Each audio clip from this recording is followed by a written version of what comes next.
Hello friends, कैसे हैं आप? बेटर। तो जैसा कि आप सब जानते हैं कि हम आपके लिए एक रिवीजन क्लासेस लेकर आ रहे हैं। तो हम अपने YouTube चैनल के ऊपर आज जो रिवीजन क्लास लेके आए हैं वो पेपर 1 के लिए लेके आए हैं। पेपर 1 में आपका एक बहुत ही इंपॉर्टेंट टॉपिक है, एक बहुत ही इंपॉर्टेंट यूनिट है हायर एजुकेशन से रिलेटेड।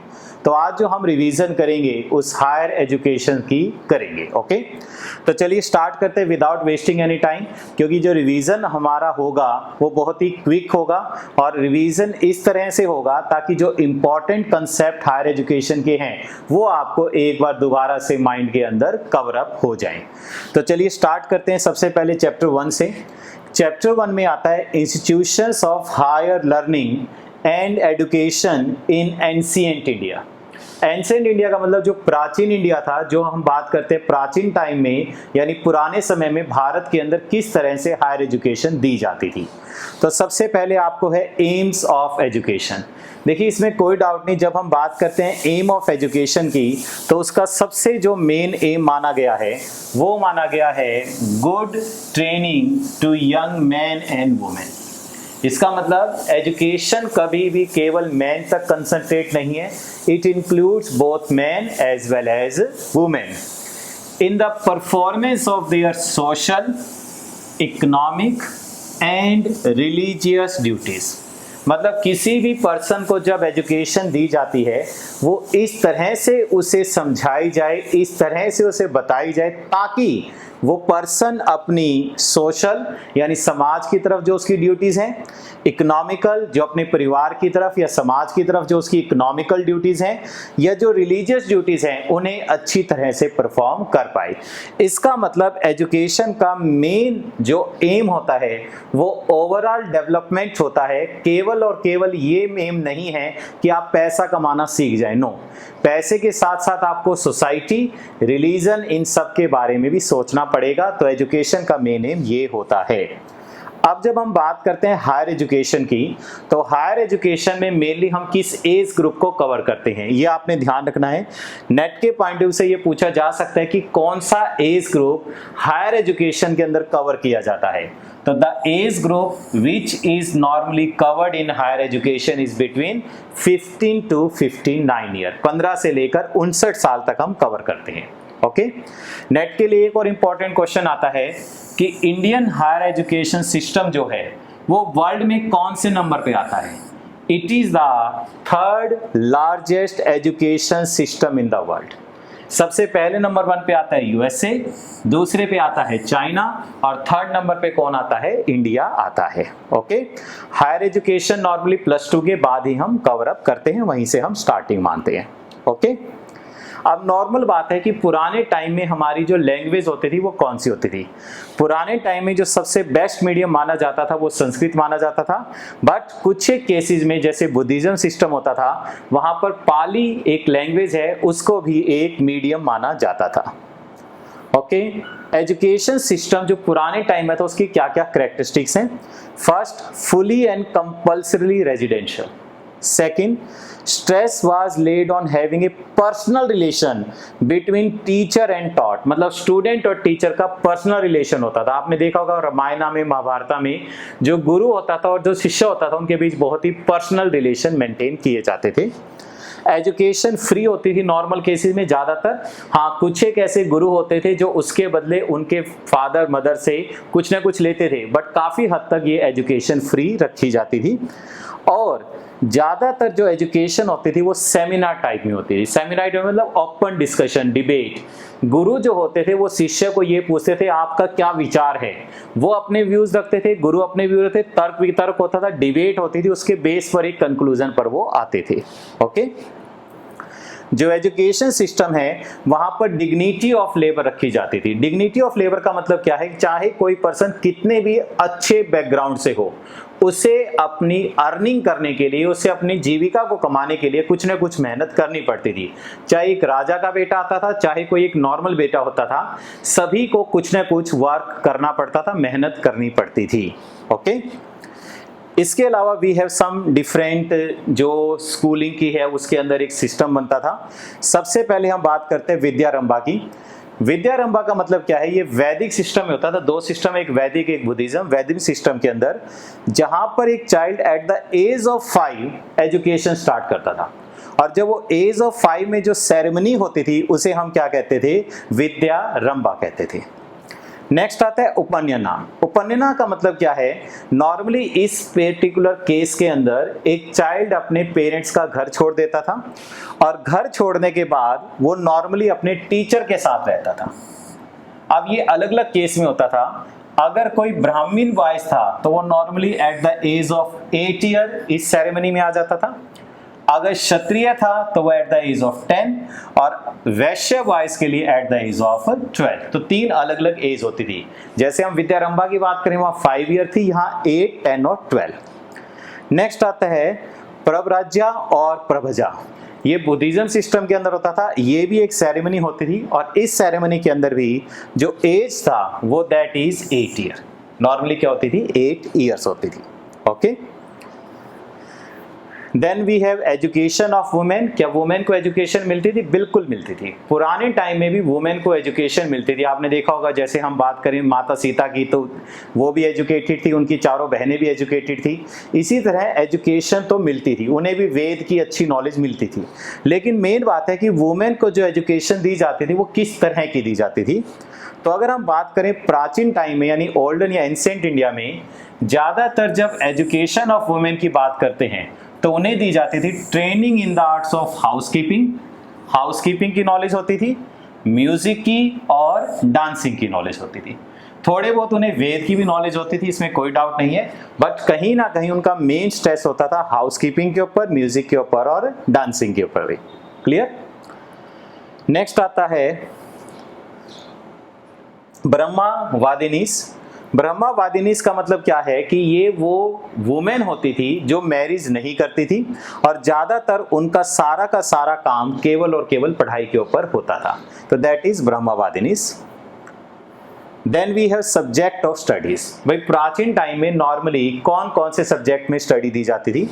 सबसे पहले हम बात करें वेद गंगास, वेदांग्स होते हैं जो हमारे, या वेदास होते हैं, इनके बारे में होती थी। 4 वेद और 6 वेदांग्स, इनके बारे में नॉलेज दी जाती थी।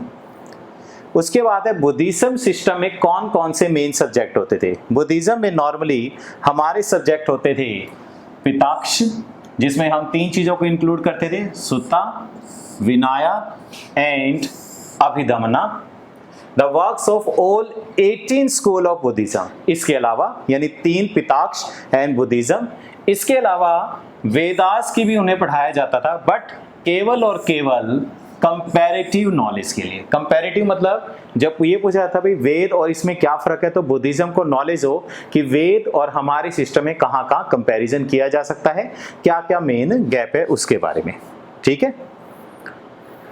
Then we have vocational education. पुराने टाइम में भी वोकेशनल एजुकेशन दी जाती थी अलग अलग एरिया में, ताकि लोगों की स्किल डेवलप हो।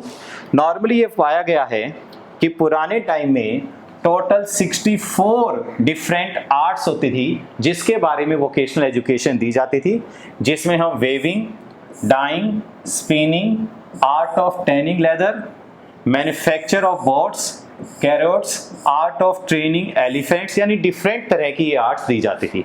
आपके लिए मेन डाटा याद रखना है 64 आर्ट्स। ठीक है। उसके बाद आता है मेथड ऑफ लर्निंग, कि पुराने टाइम में कैसे और किस प्रकार से लर्निंग करवाई जाती थी। सबसे पहला तरीका है मेमोराइजेशन। सिंपल, ये प्राइमरी स्टेज है। इसके अंदर बच्चों को ये कहा जाता था कि ये चीज और इसको आप पढ़ें और उसे याद रखें, that is memorisation. Second, critical analysis, very good way of teaching. Critical analysis में क्या होता था कि एक टीचर स्टूडेंट को प्रॉब्लम देता था और कहता था कि इसको क्रिटिकली इवैल्यूएट करो कि इसमें क्या क्या हमारे पास पॉजिटिव और नेगेटिव बातें हैं, that is critical analysis. Story telling होती थी। स्टोरी टेलिंग के अंदर क्या होता था, डिफरेंट स्टोरीज बताई जाती थी, मुहावरे दिए जाते थे, ताकि उनको वो समझे कि स्टोरी के अंदर क्या नई बात निकल के आई है, क्या वो हमें समझाना चाहते हैं। जैसे आपने देखा होगा जब छोटे बच्चे होते हैं तो उन्हें कई बार स्टोरी दी जाती है तो उसके बाद में मोरल भी दिया जाता है कि इस स्टोरी से हमने क्या सीखा, तो वही बात होती है स्टोरी टेलिंग के through. Then we have introspection. Introspection मतलब खुद सीखने की कोशिश करो, अपने आप समझो कि क्या चीजें हो सकती है, that is a method. Hands on method ये होता है प्रैक्टिस, प्रैक्टिकल मेथड। जैसे आज के टाइम जो बंदे डॉक्टर्स हैं वो डॉक्टरी की प्रैक्टिस करते हैं, या इंजीनियर हैं वो एक्सपेरिमेंट करते हैं, तो that is hands on session होते थे। सेमिनार किए जाते थे ताकि हमारी और नॉलेज बढ़े अलग अलग एरिया में जाकर। Then we have question and answer method. Question and answer method का मतलब क्या है, इसमें ज्यादातर जो स्टूडेंट होते थे वो क्वेश्चंस पूछे जाते थे, वो पूछेंगे क्वेश्चन किससे, टीचर से, और टीचर फिर उनका जवाब देते थे ताकि उन स्टूडेंट्स के डाउट्स को क्लियर किया जा सके। Then we have different type of teachers. Teachers किस तरह के होते थे और उन्हें क्या क्या नाम दिया जाता था। सबसे पहले जो टीचर्स का टाइप है वो है आचार्य। आचार्य एक ऐसे टीचर हैं जो अपने बच्चों को विदाउट एनी फीस पढ़ाते थे। They are not going to charge any money from the peoples, तो वो फ्री ऑफ कॉस्ट अपने स्टूडेंट्स को पढ़ाते थे, उन्हें हम आचार्य कहते थे। देन वी है उपाध्याय। ये नॉर्मली ये होते थे जिन्होंने टीचिंग को ऑप्ट किया टू अर्न द लाइवलीहुड। इसका मतलब क्या है कि वो जब पढ़ाते थे तो वो उसके बदले कुछ ना कुछ चार्ज करते थे। ओके, देन वी हैव चरकस या वांडरिंग स्कॉलर्स। ये क्या होते हैं, ये ऐसे टीचर होते थे जो पूरे वर्ल्ड में घूमते रहते थे, जहां पर भी उन्हें एजुकेशन या कुछ भी लर्निंग करने का मिले वो वहां रुकते थे, चीजों को सीखते थे और लोगों को भी कुछ ना कुछ सिखाकर जाते थे, उन्हें चरकस कहते हैं। देन वी हैव भिक्षु और साधुस, जो क्या होते थे, वे नॉर्मली उनके पास नॉलेज होती थी, लगातार वो ट्रैवल करते रहते और जल्दी जल्दी वो जैसे भी जिसको मिलते थे उन्हें कुछ ना कुछ सिखाकर चले जाते थे। नेक्स्ट ही है गुरु। गुरु कौन थे? Guru was one who used to lead grihastha life. गुरुष्ठा मतलब घर, घरेलू लाइफ रहती थी। And earn his livelihood after imparting education to his disciples. Disciple मतलब बच्चे। And maintain his family. जैसे हम बात करें ना गुरु द्रोण की, तो उनकी वाइफ भी थी, बेटा भी था और वो शिक्षा भी देते थे। तो मतलब वो पैसा भी कमाते थे, गृहस्थ लाइफ भी जीते थे और साथ ही साथ लोगों को सिखाते भी थे। ओके, देन वी हैव योजना सतिका। ये नॉर्मली हमारी जो टीचर्स है वो कौन है? वह teachers famous for their profound scholarship that student from distant places as far as from distance of 100 miles would come to seek their guidance। इसका मतलब ये वो लोग थे जो अपने आप में एक्सपर्ट माने जाते थे। लाइकवाइज अगर हम बात करें महाभारत की, तो कर्ण ने जो एजुकेशन ली थी वो भगवान परशुराम से ली थी। अब भगवान परशुराम बहुत दूर रहते थे किसी भी एरिया की अगर हम बात करें तो नॉर्मली इस तरह की जब स्पेशल एजुकेशन लेने के लिए हम जिन टीचर्स के पास जाते थे उन टीचर्स को हम क्या कहते थे? योजना सतिका। ओके, देन शिक्षिका, ये तो फीमेल टीचर्स होती थी नॉर्मली, और ज्यादातर ये एजुकेशन देती थी in the arts and dancing में। ठीक है, अब पीरियड ऑफ स्टडी नॉर्मली 12 साल के अंदर एक वेद की स्टडी होती थी। अगर चारों वेद पढ़ने हैं तो यू नीड 48 ईयर्स। तो ज्यादातर केसेस के अंदर ये 12 साल यानी एक या दो वेद की ही नॉलेज ली जाती थी। Then we have different educational institutes. उस समय जो एजुकेशनल इंस्टीट्यूट्स होते थे उनको क्या नाम दिया गया? तो सबसे पहले हम बात करें गुरुकुल। गुरुकुल क्या था? Was the house of teacher. ये टीचर का खुद का घर होता था। Who was settled house holder, इसका मतलब उसकी फैमिली होती थी। After the initiation ceremony a child would leave his natural office. मैंने बताया था ना, जो उपन्याना थी, विधवा थी, वो सब, and resided in the house of his preceptor और गुरु। गुरु में रहता था और गुरु के साथ रहता था कब तक? जब तक उसकी पढ़ाई पूरी नहीं होती। Then we have preachers or academics. Student of advanced learning gathered and enriched themselves through discussion and discourses. इसका मतलब क्या है कि इसके अंदर डिफरेंट जो अलग अलग फील्ड के लोग थे जो एजुकेशन ले चुके हैं, अब वो आगे फर्दर एजुकेशन लेना चाहते हैं, एडवांस लर्निंग लेना चाहते हैं, तो वो इकट्ठे होते थे और जहां पर वो इकट्ठे होते उन्हें हम अकेडमीज या प्रीशर्स कहते थे। Then we have ashrams. Ashrams का मतलब क्या है? जब किसी भी वे से कोई एक ऐसा पर्सन जिसकी बहुत अच्छी नॉलेज हो जाती थी और उस पर्सन के पास यदि कोई भी पर्सन या कोई भी स्टूडेंट एजुकेशन लेने के लिए आता था, तो उस समय वहां पर जहां पर वो एजुकेशन लेने जा रहे हैं उस पर्टिकुलर एरिया को हम क्या कहते थे? आश्रम्स कहते थे। जैसे इसमें एग्जांपल देंगे, आश्रम ऑफ भारद्वाज, ऋषि भारद्वाज का आश्रम, ऐसे काफी सारे ऐसे आश्रम्स होते थे जहां पर एजुकेशन लेने के लिए लोग आते थे। तो वो क्यों आते थे? बिकॉज दैट पर्टिकुलर प्लेस, वो जो प्लेस था उसे बहुत ही एक्स्ट्रा ऑर्डिनरी एजुकेशन का प्लेस माना जाता था।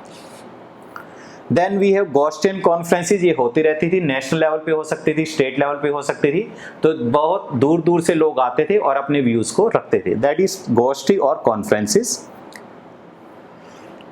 Then Ghaticas was an institution of highest learning where both teachers and the taught met and discussed, and where by the clash and contact of cultured scholar the highest knowledge could be obtained in the religious literature। मतलब जब हम बात करते हैं घाटीकास की तो religious literature से related यहाँ पर एजुकेशन को डेवलप किया जाता था, और इसमें केवल और केवल स्टूडेंट नहीं, टीचर्स और स्टूडेंट दोनों आपस में डिस्कशन करते थे, और डिस्कशन करने के बाद लास्ट में कंक्लूजन निकलता था कि क्या फर्दर हम सोच सकते हैं या क्या फर्दर हमारे पास कंक्लूजन आया है। देन वी हैव विद्यापीठ, जो स्पिरिचुअल लर्निंग के लिए माना जाता है, स्पिरिचुअल मतलब जो आध्यात्मिक नॉलेज के लिए होता था। देन वी हैव ब्रह्मपुरी, जहां पर मेनली ब्राह्मण्स के बारे में रहते थे और ब्राह्मण्स रहते थे और उन्हीं के बारे में ज्यादातर एजुकेशन दी जाती थी। देन वी हैव विहारा, ये बुद्धिज्म मोनेस्ट्री की बात है यहाँ पर। घाटीकास ये मैं ऑलरेडी कर चुका हूं ऊपर भी, तो ये दोबारा से रिपीट है बस, nothing else. Then we have agraharas, was settlement of Brahmins in the villages where they used to teach। इसका मतलब ब्राह्मण और वहीं पर छोटे छोटे गांव में वहां पर वो सिखाते थे, तो उन्हें हम आग्रहास कहते थे। देन मठास, मठास का मतलब क्या है, वहां पर जहां पर लोग रहते थे और रिलीजियस और सेक्युलर नॉलेज की बात करते थे, मठ, ठीक है। देन फेमस एजुकेशनल इंस्टीट्यूट्स कौन कौन से थे, वन इज नालंदा, आपने नाम सुना होगा नालंदा के बारे में। देन वी हैव तक्षशिला, ये 6th सेंचुरी BC के अंदर है, इनकी आप डेट थोड़ा याद रख लेना। Then we have Vallabhi, Nalanda famous किसके लिए थी, ईस्टर्न इंडिया में, वल्लभी कहाँ इंडिया थी, वेस्टर्न इंडिया में। तो ये थोड़ी सी डाटा आप याद रख लेना नेट के हिसाब से कि वल्लभी वेस्टर्न इंडिया में फेमस थी, जबकि नालंदा ईस्टर्न इंडिया के अंदर काफी फेमस रही है। Okay. Then we have Salotgi, ये कर्नाटका के अंदर था। In Karnataka was an important centre of learning, ये इसके बारे में डाटा दिया गया है। मेनली आपको याद रखना है कि सलोटगी की से कहां से रिलेटेड थी, that is related to Karnataka. Then Ennayiram in Tamil Nadu, कहां पर थी ये, तमिलनाडु में, और नॉर्मली ये फ्री बोर्डिंग एंड ट्यूशन देती थी टू द 340 स्टूडेंट्स उस समय। Then Vikramasila, the University of Vikramasila was renowned for तांत्रिक बुद्धिज्म, यानी ये बुद्धिज्म से रिलेटेड थी। देन वी है उज्जैन और बनारस, ये तो आपको पता ही है, उज्जैन और बनारस दोनों ही अपने आप में सेकुलर और टीचिंग थियोलॉजी के लिए काफी फेमस थी। तो ये डिफरेंट इंस्टीट्यूट थे जो आपके एंशिएंट इंडिया के अंदर होते थे। Then the next topic is evolution of higher learning and research in post independence area। post independence area का मतलब क्या है कि जब हम बात करते हैं भारत की आज़ादी की 1947, तो 1947 से पहले इंडिया में क्या क्या रूल आए, एजुकेशन की इम्प्रूवमेंट से रिलेटेड कौन कौन से कमीशन आए, उनके बारे में हमने देखना है। और पोस्ट इंडिपेंडेंस यानी 1947 के बाद फिर क्या क्या चेंज हुआ। मेनली इस चैप्टर के अंदर आपको ये ध्यान है कि कौन कौन सा कमीशन आया, वो कमीशन किस ईयर में आया या किस पर्टिकुलर डिकेड के अंदर आया, प्लस उस कमीशन के हेड कौन थे, चेयरमैन कौन थे या उसके प्रेसिडेंट कौन थे, ये आपने याद रखना है। तो नॉर्मली ग्रोथ के बारे में अगर हम बात करें तो हायर एजुकेशन क्या है, ये आपको मैं ऑलरेडी बता चुका हूँ चैप्टर 1 के अंदर, वही चीज है यहाँ पर। अब मेन बात है कि हायर एजुकेशन से रिलेटेड सबसे पहला एक्ट कौन सा था। The first act is Charter Act 1813। Okay, इस एक्ट को ईस्ट इंडिया कंपनी एक्ट 1813 में नामा जाता है। ध्यान रखना, एग्जाम में कई बार पूछ लिया जाता है कि charter act is also known as, तो इसका नाम क्या रहेगा, East India Company act 1813। Was an act of parliament of UK, कहां से था, यूके से। और मेनली जो ब्रिटिश इंडिया आई थी, जो ब्रिटिश इंडिया कंपनी थी, उसने इसको लॉन्च किया था।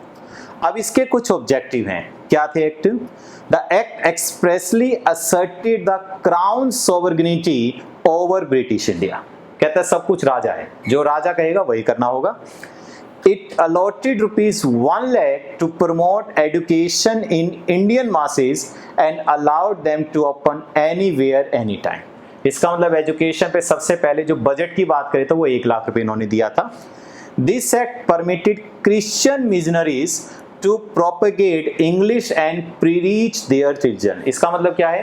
कहा कि आप इंग्लिश और अपने रिलीजन को फैला सकते हो। Then we have Mount Stuart Elphinstone, बहुत इंपॉर्टेंट है ये भी, 1823 में। इन्होंने क्या कहा था? इन्होंने ये कहा था कि किसी भी वे से जब भी हम कहें तो एजुकेशन के लिए we have to open the several educational institution which are accessible to Indian population.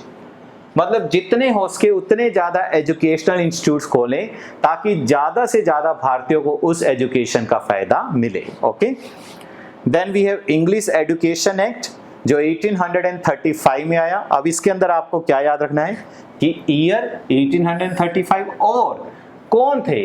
That is Lord William Bentinck जो थे, he was the person behind this act. तो ये आपने याद रखना है। Okay, then we have Macaulay's minute upon Indian education. इन्होंने क्या कहा कि एक पर्टिकुलर मैकले के द्वारा कंप्लीट एक मिनट को सर्कुलेट किया गया था और उनका मेन ऑब्जेक्ट ये था कि किसी भी वे से जब भी हम एजुकेशन की बात करें तो कोई भी डाउट उसके अंदर नहीं रहना चाहिए। सो ऑल द डाउट जितने भी थे उन्हें रिमूव करने के लिए we have a Macaulay's minute upon Indian education. और उन्होंने ये कहा था कि जहां तक हो सके स्टूडेंट्स को किसी भी वे से मैक्सिमम एजुकेशन दी जाए और दे द मनी जो भी रिलीज की गई, जितना भी पैसा रिलीज किया गया, the money released by these steps should instead go to fund education in western subject with English as language of instruction. इसका मतलब मेन स्ट्रेस किस पे दिया गया? इंग्लिश लैंग्वेज पे और वेस्टर्न एजुकेशन सिस्टम पे। Okay, then after that very important जो एग्जाम के हिसाब से हो सकता है, दैट इज वुड्स डिस्पैच 1854। इसके बारे में क्या है? सबसे पहले तो यही कि किसने दिया? Sir Charles Wood, the president of board of control, had an important effect on spreading English learning and female education in India। तो आप ध्यान रखना, वुड डिस्पैच का मेन कंसंट्रेशन दो चीजों पे था। किस किस पे? इंग्लिश लर्निंग पे और दूसरा वुमेन एजुकेशन पे। When in 1854 he sent a dispatch to Lord Dalhousie, the then Governor General of India। तो उस समय भी क्या स्ट्रेस दिया गया कि आपने इंग्लिश को प्रेफरेंस देनी है, इंग्लिश को प्रमोट करना है, प्लस वुमेन एजुकेशन के ऊपर ध्यान देना है। उन्होंने क्या सजेस्ट किया? Would suggested that primary colleges must adopt vernacular languages, high school must adopt Anglo vernacular language and college level English medium for education. इसका मतलब क्या हुआ? जो प्राइमरी लेवल पे है आप चाहे लोकल लैंग्वेज पे ध्यान दे लो, लेकिन जैसे जैसे आप प्राइमरी से कॉलेज लेवल पे आओगे तो आपका मीडियम वर्नाकुलर से किस पे चला जाना चाहिए? इंग्लिश पे चला जाना चाहिए। ओके, यानी they always prefer to move from vernacular to English, ये वुड डिस्पैच ने कहा था। Then we have a Hunter commission, कौन से ईयर में आया? 1882 एंड 1883 में। इसके लिए वाइसराय लॉर्ड रिपन को अपॉइंट किया गया था। उन्होंने देखा कि जो नॉन इंप्लीमेंटेशन है वुड डिस्पैच की, उनको उन्होंने ठीक किया। तो उन्होंने चेक किया कि क्या क्या हमारी टेरिटरीज हैं और सजेस्ट किया by which this can be extended and improved. इसका मतलब इस कमीशन का जो मेन पर्पस था वो वुड डिस्पैच वाली जो इंप्लीमेंटेशन नहीं हो पाई थी चीजें, उन्हें प्रॉपरली इंप्लीमेंट करवाना था। Okay, then we have Indian universities commission in 1902। ये सब आपने ईयर याद रखने हैं क्योंकि जितने भी ये ईयर हैं ये एग्जाम में पूछे जा सकते हैं कि इंडियन यूनिवर्सिटीज कमीशन कौन से ईयर में आया। ठीक है, तो the Indian university commission was a body appointed in 1902 on the instruction of Lord Curzon. ये भी आ जाता है क्वेश्चन कई बार कि किसके इंस्ट्रक्शन पे आया? which was intended to make recommendation for reforms in university education in India। Main concern किस पे था? यूनिवर्सिटी एजुकेशन सिस्टम को कैसे इंप्रूव किया जाए, कैसे स्प्रेड किया जाए, कैसे उसकी क्वालिटी को बेटर बनाया जाए। Okay, then we have national council of education NCE ये 1906 के अंदर नॉर्मली इसको बनाया गया था। आपने सुना होगा वी हैव डिफरेंट स्कूल्स, एक था Bengal national college and Bengal institute, और इन दोनों को मर्ज करके we have made Jadavpur university. तो ये जो नेशनल काउंसिल ऑफ एजुकेशन थी, इसका मेन पर्पस ये था कि किसी भी तरह से इस तरह से काउंसिल बनाई जाए जो कि इंडियन एजुकेशन को इंप्रूव करे। Then we have Gokhale's bill. Gokhale's bill आया था 1911 में। इसने कुछ रिकमेंडेशन दी थी। क्या क्या रिकमेंडेशन थी? फर्स्ट, कंपल्सरी प्राइमरी एजुकेशन रखें। Second, attendance should be fix. जैसे आज के टाइम है ना 75% एजुकेशन मिनिमम करो, अटेंडेंस होनी चाहिए 75%, अदरवाइज पेपर नहीं देने देंगे। तो इस प्रकार से कुछ अटेंडेंस को फिक्स करो। लोकल बॉडीज के ऊपर डाल लीजिए, डिस्क्रिप्शन दे दीजिए कि किस पर्टिकुलर एरिया के अंदर वो एक्ट की कुछ कंडीशन करना चाहते हैं और कुछ नहीं करना चाहते। क्यों? लोकल बॉडीज को ज्यादा अच्छी समझ है कि यहाँ पर हम कौन सा रूल सही तरह से इंप्लीमेंट कर पाएंगे। Local bodies should be given the right to levy educational cess to meet the cost of compulsory primary education। Extra tax अगर लगाने हो प्राइमरी एजुकेशन जो कंपलसरी है उसको कम आउट करने के लिए, उसके खर्चे को पूरा करने के लिए, तो लोकल बॉडीज को ये पावर दे देनी चाहिए। Okay.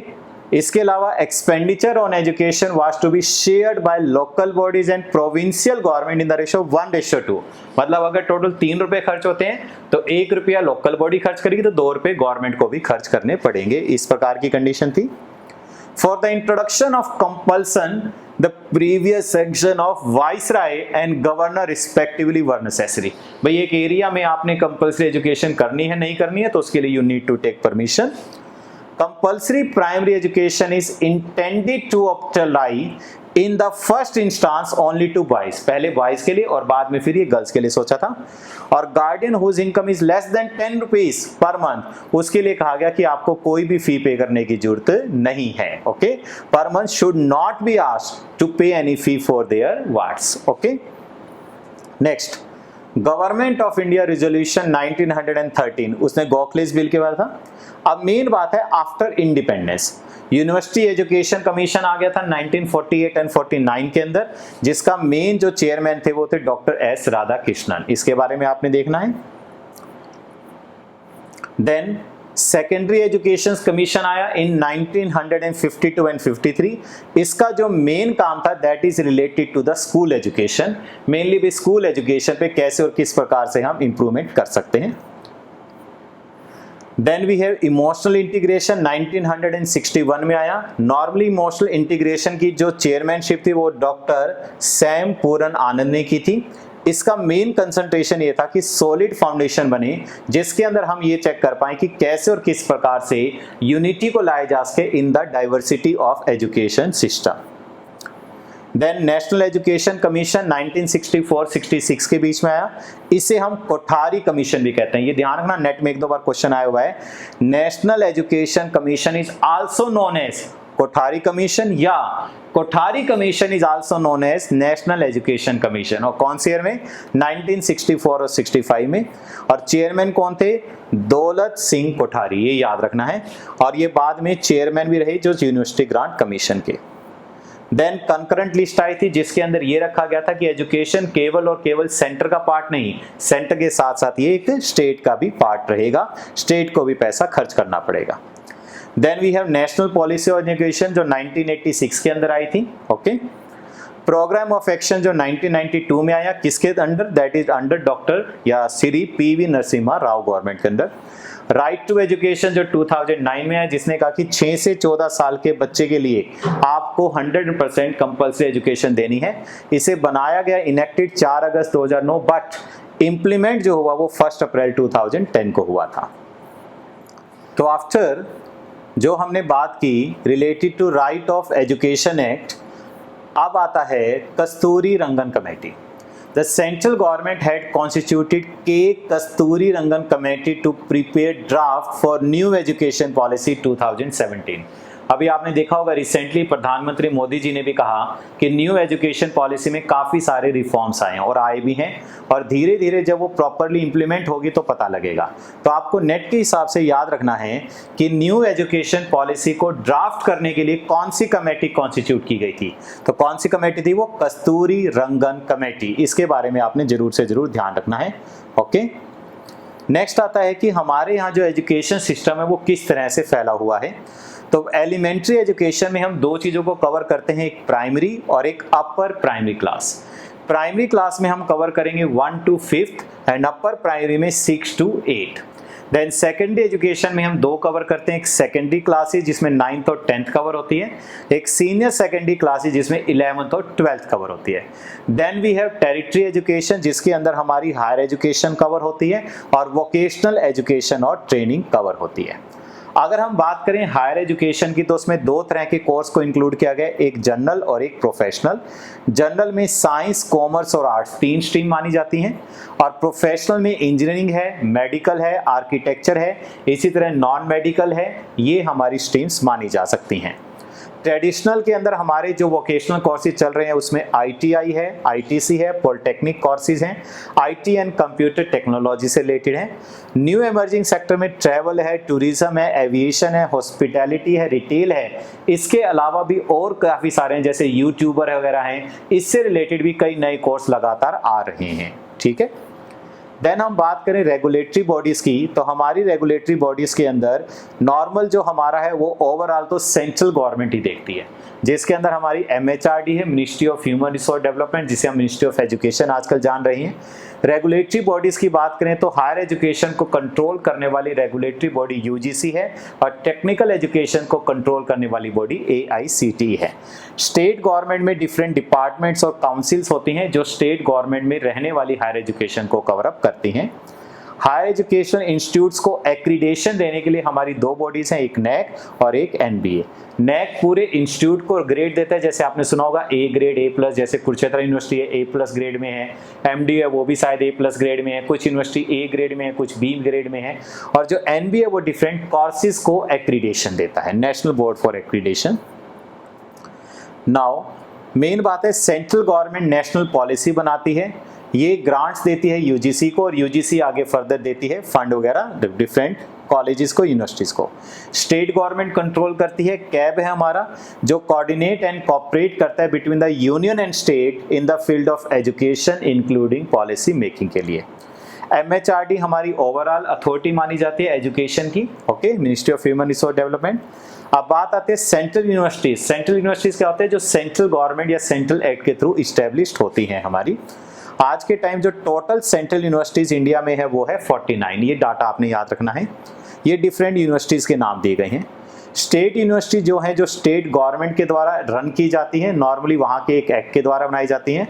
Total state universities India में इस वक्त 392 हैं। ओके, ये डिफरेंट यूनिवर्सिटीज़ के कुछ एग्जाम्पल है। हरियाणा वाली यूनिवर्सिटीज़ में जिसमें भगत फूल सिंह महिला विश्वविद्यालय है या बंसीलाल यूनिवर्सिटी, और भी कई हैं जैसे कुरुक्षेत्रा है। हम बात करें डीम्ड यूनिवर्सिटी का मतलब डीम्ड टू बी यूनिवर्सिटी, ये हायर एजुकेशन सिस्टम है जिसमें यूनिवर्सिटी को एक स्टेटस दिया जाता है डीम्ड टू बी यूनिवर्सिटीज़ का। Okay, then we have private university जो अप्रूव्ड होती हैं UGC के द्वारा। नॉर्मली ये UGC के द्वारा डिग्री प्रोवाइड कर सकती है, बट किसी भी वे से ये ऑफ कैंपस अफिलेटेड कॉलेजेस इनके नहीं होते। जैसे स्टेट यूनिवर्सिटीज़ के अफिलेटेड कॉलेज होते हैं, जैसे कुरुक्षेत्रा के अफिलेटेड कॉलेज है डिफरेंट डिस्ट्रिक्ट्स के अंदर, ऐसे MDU के हैं डिफरेंट कॉलेजेस, ऐसे आपके भी जिस पर्टिकुलर स्टेट से आप बिलोंग करते हैं वहाँ पर भी स्टेट यूनिवर्सिटी के उनके अफिलेटेड कॉलेजेस हो सकते हैं। लेकिन जो प्राइवेट यूनिवर्सिटी उनके कोई भी अफिलेटेड कॉलेजेस नहीं होते। टोटल प्राइवेट यूनिवर्सिटी इस वक्त 310 है। लैंग्वेज यूनिवर्सिटीज होती हैं जिसका मेन कंसंट्रेशन लैंग्वेज पे होता है।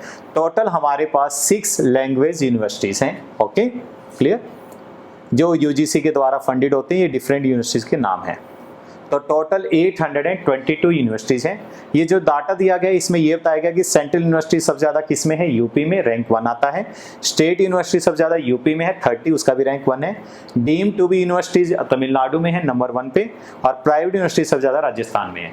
अगर टोटल नंबर ऑफ यूनिवर्सिटीज़ की बात करो तो वो सबसे ज़्यादा राजस्थान में है जो है 76। ओके, नेक्स्ट है मेटा यूनिवर्सिटी। मेटा यूनिवर्सिटी का मतलब क्या होता है, एक ऐसी यूनिवर्सिटी जो कि रिसोर्स को शेयर करती है दो यूनिवर्सिटीज़ के बीच में। जैसे कि अगर हम बात करें ए यूनिवर्सिटी एक बी यूनिवर्सिटी है, तो दोनों आपस में मिलकर किसी कोर्स को चलाएंगी और दोनों के रिसोर्स आपस में वो स्टूडेंट शेयर कर पाएंगे, ठीक है। Then we have formal education. इसके अंदर स्टूडेंट को एक ट्रेडिशनल क्लासरूम के थ्रू पढ़ाया जाता है। इनफॉर्मल जिसके अंदर सेल्फ टॉट होता है। डिस्टेंस एजुकेशन का मतलब जिसके अंदर बच्चा एडमिशन लेता है, एग्जाम के लिए आता है, उसे स्टडी मटेरियल प्रोवाइड किया जाता है, that is distance education system. Value education के अंदर ये बताया जाता है कि कैसे और किस प्रकार से आपको पढ़ाया जाए, क्या आपको सीखना चाहिए और उसका पर्पस क्या होता है। तो education system today concentrate on providing to its student the skill to do things. In other words, it concentrate on providing how to do rather than what to do and why to do. The present education system does not prepare well for dealing with the life. तो value education का main purpose उस value को increase करना होता है। Okay, classification of value 3 मानी गई हैं, बायोलॉजिकल, स्पिरिचुअल और एजुकेशनल। एजुकेशनल का मतलब सभी वैल्यूज को इंक्लूड करना, और बायोलॉजिकल में इंट्रिंसिक वैल्यू आती है, कुछ आपके पास इंस्ट्रूमेंटल वैल्यूज होती हैं और कुछ हेल्थ वैल्यूज होती हैं। सोर्सेज कहाँ से आते हैं, रेगुलर सब्जेक्ट से पता लगता है, डिफरेंट को करिकुलर एक्टिविटीज से, या कई बार इन्वायरमेंट भी आपको वैल्यू एजुकेशन सिखाता है। फ्री एंड कंपल्सरी एजुकेशन के बारे में हम बात कर चुके हैं। राइट टू एजुकेशन एक्ट हमारा बना है, 4 अगस्त 2009 को ये इनेक्टेड हुआ था। वो अलग बात है, इंप्लीमेंट हुआ था 1 अप्रैल 2010 को। ओके, ई पाठशाला अपने आप में एक पोर्टल है जो ministry of human resource development के द्वारा बनाया गया है, अलोंग विद NCERT। कौन से ईयर में लॉन्च हुआ था, 2015 में। इसका मेन पर्पस क्या था, मेन पर्पस ये था कि लोगों को ई पाठशाला साइट पे जाके मैटर अवेलेबल हो जाए, तो काफ़ी सारा मैटर इसमें अवेलेबल होता है। देन वी हैव न्यूपा और नीपा। न्यूपा की फुल फॉर्म आपको याद रखनी है, नीपा की फुल फॉर्म याद रखनी है, national university of educational planning and administration. Nipah national institute of educational planning administration. तो क्या डिफरेंस आया, यूनिवर्सिटी और institute. Year of establishment 1962 NUEPA का है। चांसलर है प्रोफेसर NR माधवा मेनन और वाइस चांसलर हैं प्रोफेसर NV वारगसी। इससे रिलेटेड एक बार क्वेश्चन आया हुआ है कि जो VC है, वाइस चांसलर है, वो न्यूपा या नीपा के कौन है इस वक्त, that is professor NV Varghese. Okay, इसके बारे में थोड़ा डाटा दिया गया, कब स्टार्ट हुआ और इस वक्त क्या चल रहा है। देन वी हैव सर्व शिक्षा अभियान जो अटल बिहारी वाजपेयी जी के टाइम में हुआ था। इसमें मेन ये था कि 6 से 14 साल तक के बच्चों को आपने एजुकेशन देनी है। वही है जो राइट टू एजुकेशन से रिलेटेड जो 2009 में इंप्लीमेंट हुआ। रूसा क्या करता है, इट इज राष्ट्रीय उच्चतर शिक्षा अभियान या नेशनल हायर एजुकेशन मिशन, कुछ भी कह लीजिए, नॉर्मली रूसा के नाम से हम इसे जानते हैं। ये सेंट्रली स्पॉन्सर्ड स्कीम है जो हर स्टेट के अंदर इंप्लीमेंटेड हुई है। ये 2013 में हुई थी। अब ये देती क्या है, provide strategic funding to eligible state higher education institutes. मतलब सभी हायर एजुकेशन इंस्टीट्यूट्स को नहीं एलिजिबिलिटी है, कुछ कंडीशन होती है कि आपको 2F के अंदर आना चाहिए, 12B के अंदर आना चाहिए, कुछ कंडीशंस होती हैं। अगर आप उन कंडीशंस को पूरा करते हो तो आप एलिजिबल हो, और अगर आप एलिजिबल हो तो you will get fund from RUSA. Normally ये रेशियो चलता है 60:40 का कैटेगरी स्टेट्स में, 90:10 इन स्पेशल कैटेगरी स्टेट में, और यूटी में 100% सेंट्रल गवर्नमेंट ही देती है। Okay, next department of higher education, ये भी हर स्टेट में, जैसे हरियाणा में डिपार्टमेंट ऑफ हायर एजुकेशन जिसे हम DHE कहते हैं, डिपार्टमेंट ऑफ हायर एजुकेशन, वो पंचकुला में उसका ऑफिस है। और उसका मेन पर्पस क्या होता है कि पूरे हरियाणा में जितने भी हायर एजुकेशन इंस्टीट्यूट्स हैं उनको रेगुलेट करना और उनसे रिलेटेड रूल्स एंड रेगुलेशन और पॉलिसीज बनाना। ओके, नेक्स्ट इसका ग्रॉस एनरोलमेंट रेशियो होता है। ग्रॉस एनरोलमेंट रेशियो मतलब कितने स्टूडेंट हायर एजुकेशन में एनरोल हो रहे हैं। तो ये एक टारगेट है कि 30% 2020 में अचीव होना चाहिए। दो एक्चुअल डाटा आएगा तब पता लगेगा कितना अचीव हुआ है। इस वक्त पूरे इंडिया में सबसे ज़्यादा जो ग्रॉस एनरोलमेंट रेशियो है वो तमिलनाडु का है। इंडिया 30% में अचीव कर रहे हैं, बट स्टिल हम बहुत पीछे हैं। चाइना में ग्रॉस एनरोलमेंट रेशियो है 43.39 और यूएस में 85.8। तो हाईएस्ट ग्रॉस एनरोलमेंट रेशियो इस वक्त यूएस में है। चाइना में भी काफ़ी कम है, बट इंडिया तो बहुत पीछे है क्योंकि फिलहाल भी हम 30% को ही टारगेट कर पा रहे हैं। इंडिया का जो एक्चुअल ग्रॉस एनरोलमेंट रेशियो का हमारे पास डाटा है वो 25.2% का है। ओके, हाईएस्ट तमिलनाडु में और हरियाणा में केवल 29% है। ओके, एपेक्स बॉडी कौन कौन सी है हमारे पास? यूजीसी जो हमारी डिफरेंट हायर एजुकेशन इंस्टीट्यूट्स को कवर करती है, एआईसीटी जो टेक्निकल इंस्टीट्यूट्स को कवर करती है, काउंसिल ऑफ आर्किटेक्चर जो आर्किटेक्चर जो इंस्टीट्यूट है उनको कवर अप करती है, रिसर्च काउंसिल है हमारी जो डिफरेंट रिसर्च से रिलेटेड एरियाज को कवर करती है। एमएचआरडी के फंडेड इंस्टीट्यूट्स हैं जिसमें आईआईटीज आते हैं, Indian Institute of Technology, IIMs आते हैं, Indian Institute of Management, IISc Bengaluru, Indian Institute of Science, IISCR ये भी बेंगलोर के अंदर है, NIT, triple IT, NITR, others भी हैं जो सेंट्रल गवर्नमेंट कवर अप करती है। एनटीए, एनटीए क्या है? जो आपका एग्जाम लेगी, नेशनल टेस्टिंग एजेंसी, ये 2017 में स्टार्ट हुआ है और उसके बाद से सारे जो कॉम्पिटिटिव एग्जाम है जो नेशनल लेवल के होते हैं वो एनटीए ही ले रही है। तो नॉर्मली जो एग्जाम लेती है वो लेती है जेईई, नीट का, सीपैट, जीपैट और यूजीसी तो आपका ले रही है, नेट का एग्जाम तो ले रही है, ठीक है। यूजीसी के बारे में ध्यान रखना आपको, यूजीसी एक स्टैट्यूटरी बॉडी है, नवंबर 1956 में आई, हेडक्वार्टर इसका न्यू दिल्ली में और चेयरमैन कौन है? श्री DP सिंह जी, ठीक है। यूजीसी की वो पता ही आपको ऑब्जेक्टिव, उसके बारे में इतनी दिक्कत नहीं है। AICT all India council for technical education, इसके बारे में नवंबर 1945 में फॉर्मेशन हुई। अब चेयरमैन कौन है? अनिल सहस्त्रबुद्धे, हेडक्वार्टर इसका भी न्यू दिल्ली में है, ओके, मेनली टेक्निकल एजुकेशन से रिलेटेड है। देन हीरा, ये higher education empowerment regulation agency है जो इसका मेन प्लान ये है कि हम यूजीसी और एआईसीटी को रिप्लेस करके एक ही सिंगल बॉडी बना लें। कब तक होगा देखते हैं, लेकिन ये कहीं ना कहीं इन प्रोसेस है, okay. Neck, national assessment and accreditation council 1994 में बना, इसके जो चेयरमैन है वो VS चौहान है, वीरेंद्र सिंह चौहान है, हेडक्वार्टर इसका बेंगलुरु में है और पेरेंट डिपार्टमेंट इसका वही है MHRD, ministry of education, parent agency UGC है, ओके। ये ग्रेडिंग देती है, जिससे अगर हम बात करें तो डिफरेंट ग्रेड से इसमें A++, A+ डिफरेंट ग्रेड होते हैं। सबसे लोवेस्ट ग्रेड D माना जाता है, इसका मतलब नॉट एक्रीडेटेड, उससे ऊपर कोई भी ग्रेड आ सकता है। ये मार्क्स होते हैं, CGPA कहते हैं जिसे हम, CGPA cumulative grade point average, इसके बेस पर आपकी ग्रेडिंग डिसाइड होती है। NIRF the national institutional ranking framework है। NIRF का मेन क्या होता है पर्पस की हर इंस्टीट्यूट की ये देखे जाता है कि पूरे इंडिया में किस रैंक पर वो रह रही है। ये 2015 के अंदर लॉन्च किया गया था। इसकी फ्रीक्वेंसी एनुअल है, पब्लिशर MHRD और फर्स्ट इश्यू 2016 में आया था। NCERT national council of educational research and training, इसका मेन पर्पस क्या होता है कि पूरे इंडिया में जितनी भी नेशनल यानी स्कूल एजुकेशन से रिलेटेड जो होती है उसके बारे में स्टडी करता है या उसके बारे में रूल्स बनाता है।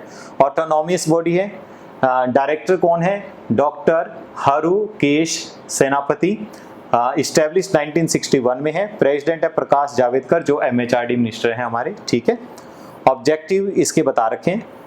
Then we have NAC, not NAAC, this is NAC, National Academy for Construction। इसका मेन जो पर्पस होता है जो इतने भी कंस्ट्रक्शन रिसोर्सेज है उसके बारे में काम करना है। पब्लिक बॉडी है, 1998 में स्टैब्लिश है और हैदराबाद इसका ऑफिस है, okay. Then we have DEC distance education council, बहुत इंपॉर्टेंट हो गई है। आज के टाइम आपने देखा होगा काफ़ी सारे लोग डिस्टेंस एजुकेशन के ऊपर काम करते हैं। जब डिस्टेंस एजुकेशन पे काम करते हैं तो या डिस्टेंस एजुकेशन को लेते हैं तो ये देख लेना चाहिए कि क्या वो कोर्स DEC से अप्रूव्ड है या नहीं है। तो DEC एक हमारी बॉडी है, 1985 में इस्टेब्लिश हुई थी, हेडक्वार्टर इसका न्यू दिल्ली में है। अगर किसी भी यूनिवर्सिटी का डिस्टेंस कोर्स DEC से अप्रूव्ड नहीं है तो वो वैलिड नहीं माना जाता। Then NBA national board for accreditation, इसके बारे में बता चुका हूँ, ये डिफरेंट कोर्सेज को एक्रीडेट करता है। Then we have next topic oriental conventional and non conventional learning programs in India. अब इसके अंदर मेन आपने देखना है कि ओरिएंटल स्टडीज क्या होती है। ओरिएंटल स्टडीज ये एकेडमिक फील्ड है जिसके अंदर हम लैंग्वेजेस की, कल्चर की बात करते हैं। हम ये देखते हैं कि जो ईस्टर्न कल्चर है, फार ईस्टर्न सोसाइटीज है, वहाँ की कल्चर कैसी थी, लैंग्वेज कैसी थी, पीपल कैसे थे, हिस्ट्री क्या थी, उनके बारे में हम स्टडी करते हैं। That is oriental education. हमारे पास डिफरेंट इंस्टीट्यूट्स हैं जो ओरिएंटल एजुकेशन से रिलेटेड काम करते हैं। Oriental research institute of India, ये हमारे पास है इंस्टीट्यूट जो कि हमें डिफरेंट नालंदा और तक्षशिला से रिलेटेड डिफरेंट एजुकेशन के बारे में बताता है। देन आपको मेन याद रखना है कि ये इंस्टीट्यूट है कहाँ, अध्यार लाइब्रेरी एंड रिसर्च सेंटर, ये कहाँ पर है? चेन्नई में। और इसका जो इस्टेब्लिश था ये 1882 का है। Then we have Asiatic society, ये विलियम जॉन्स के द्वारा इस्टेब्लिश्ड है और ये 1794 का इस्टेब्लिश्ड है हमारा।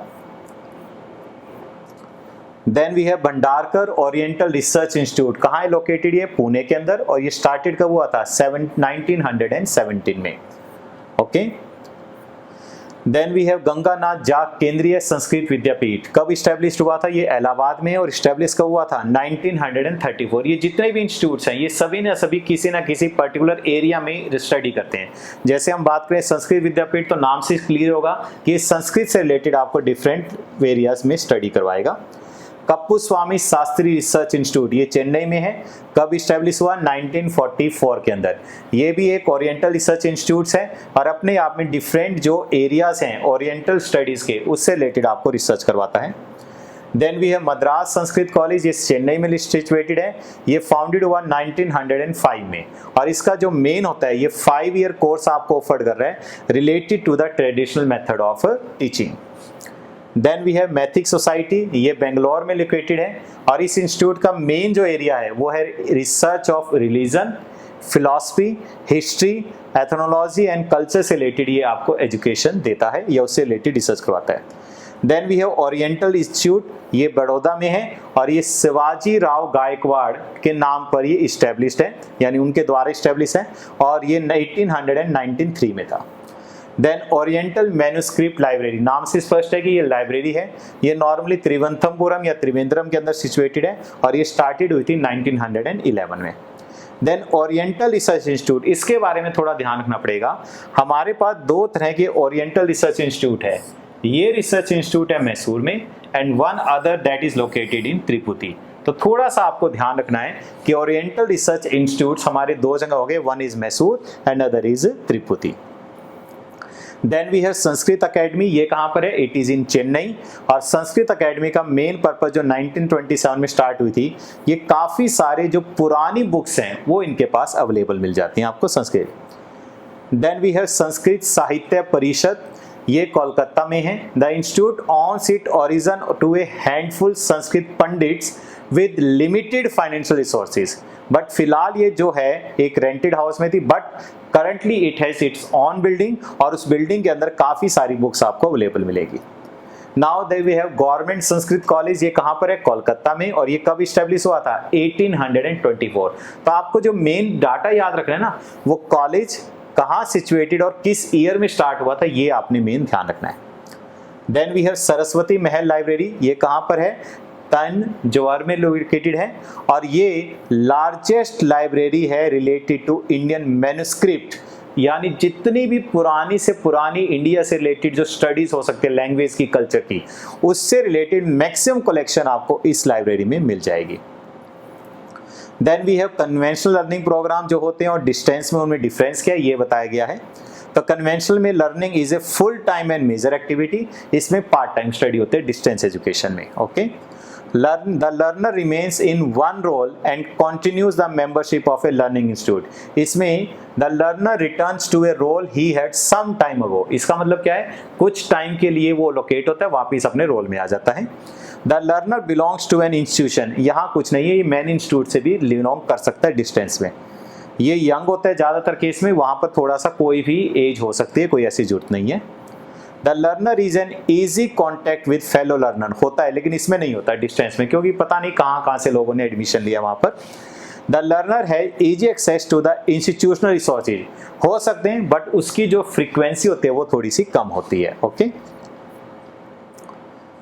Then we have conventional program कौन कौन से चल रहे हैं हमारे यहाँ। कन्वेंशनल में B Tech, bachelor of technology, MBBS है, चार्टर्ड अकाउंटेंट, एलएलबी, एमबीए, और भी काफ़ी हैं जो हमारे कन्वेंशनल प्रोग्राम, मतलब जितने भी प्रोग्राम आप नॉर्मल रूटीन में सुनते हो, M Com, MSc, MA, B Com, BA, जो भी सुनते हैं, ये सारे के सारे हमारे कन्वेंशनल प्रोग्राम हैं जो काफ़ी टाइम से चल रहे हैं। ओके, कन्वेंशनल डिग्री प्रोग्राम में हमारे चले हैं, जैसे एमएससी है, मास्टर ऑफ साइंस, इनके बारे में आपको पता है, एमकॉम के बारे में आपको पता है, एमए के बारे में आपको सब पता है, कोई दिक्कत नहीं। नॉन कन्वेंशनल प्रोग्राम वो हैं जो कि नॉर्मली प्रैक्टिस में नहीं होते और अभी चल रहे हैं, ठीक है। तो नॉन कन्वेंशनल प्रोग्राम में कौन कौन से प्रोग्राम, उनके बारे में बताता हूं मैं आपको। नॉन कन्वेंशनल में देखो ये कुछ प्रोग्राम्स हैं, जैसे टी टेस्टिंग और टी सेमिलियर। भाई जो टी को टेस्ट करके बताएं उसका टेस्ट कैसा है, किस प्रकार का, जैसे आपने सुना भी होगा काफ़ी सारी कंपनी है, जैसे अमूल की बात करें तो वो आइसक्रीम को टेस्ट करते हैं सिर्फ कि क्या ये फ्लेवर वाकई में सेम फ्लेवर है या नहीं है, पब्लिक के अवेलेबल है या नहीं है। तो टी टेस्टर ऐसे आइसक्रीम टेस्ट होते हैं। पेट ग्रूमर्स एक नया कोर्स चला है। ग्रोनोटोलॉजी ये नॉर्मली एजिंग से रिलेटेड कोर्स है कि एज में कितना डिफरेंस आएगा और एज के अकॉर्डिंग आप में क्या चेंज होगा उसके बारे में। गांधीयन थॉट्स के ऊपर कल चले हैं हमारे कुछ। एथिकल हैकिंग, जो हैकर्स होते हैं उसमें एथिकल हैकिंग का कोर्सेज हैं। कारपेट टेक्नोलॉजी है, म्यूजियोलॉजी है, और भी काफ़ी सारे कोर्स हैं। जैसे आजकल यूट्यूबर से रिलेटेड भी कोर्स स्टार्ट होने लगे हैं। एविएशन में भी काफ़ी अलग अलग फील्ड में कोर्सेज स्टार्ट हो गए हैं। तो ये सारे के सारे हमारे कोर्सेज कौन से हैं? नॉन कन्वेंशनल कोर्सेज हैं। तो यहाँ तक आज आप करें, मिलेंगे आपसे नेक्स्ट वीडियो के अंदर। Thank you friends.